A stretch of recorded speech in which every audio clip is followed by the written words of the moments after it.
आणि आता महत्त्वाच्या 25 बातम्यांचा आपण वेगवान आढावा घेऊया।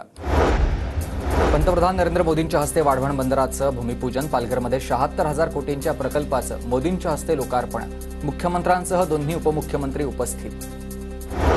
वाढवण बंदरामुळे डहाणू जगाच्या नकाशावर येईल, वाढवण बंदराचं लोकार्पण देखील पंतप्रधान मोदींच्याच हस्ते होईल, शिंदेंचं वक्तव्य। वाढवण बंदरामुळे पुढील 50 वर्ष महाराष्ट्र अव्वल राहील आणि स्थानिकांना नोकरीमध्ये प्राधान्य देणार, उपमुख्यमंत्री फडणवीसांचं आश्वासन।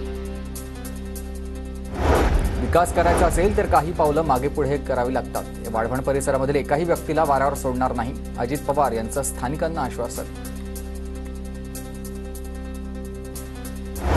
वाढवण बंदर भूमिपूजनाच्या कार्यक्रमावरून स्थानिक भूमिपुत्र आणि मच्छीमारांकडून निषेध आंदोलन, स्थानिक भूमिपुत्र आणि मच्छीमारांकडून सरकारची प्रतिनिधी स्वरूपामध्ये अंत्ययात्रा, JNPAच्या अधिकाऱ्यांनाही स्थानिकांनी पिटाळून लावलाय।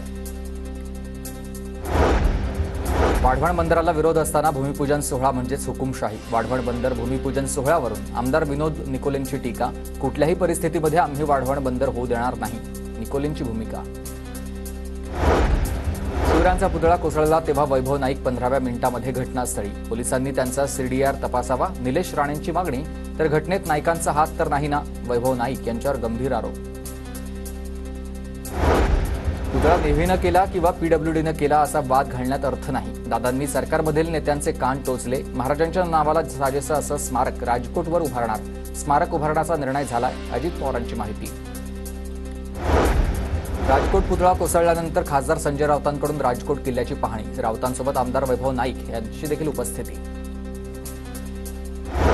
राजकोट किल्ल्यावरील पुतळा अपघात प्रकरणामध्ये बांधकाम सल्लागार चेतन पाटील पोलिसांच्या ताब्यात, स्थानिक गुन्हे अन्वेषण शाखेची कोल्हापुरात मध्यरात्री 3 वाजता कारवाई झाली आहे। कल्याणमधील जयदीप आपटेच्या निवासस्थानी पोलिसांचा बंदोबस्त, काल संभाजी ब्रिगेडचे कल्याणच्या बाजारपेठ पोलीस स्टेशन हद्दीमध्ये आंदोलन झालं, आंदोलनानंतर पोलिसांचा बंदोबस्त।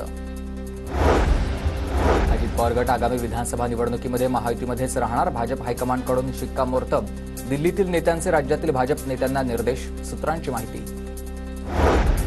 काँग्रेस राष्ट्रवादीशी आयुष्यामध्ये कधी पटलं नाही आणि आज सोबत बसलो तरी बाहेर आलो की उलट्या होतात, तानाजी सावंतांचं काँग्रेस राष्ट्रवादी पक्षाबाबत वादग्रस्त वक्तव्य। अजित पवारांनी तानाजी सावंतांच्या वक्तव्यावर बोलणं टाळलंय, राष्ट्रवादीशी आयुष्यात कधी पटलं नाही, तानाजी सावंतांचं होतं वक्तव्य।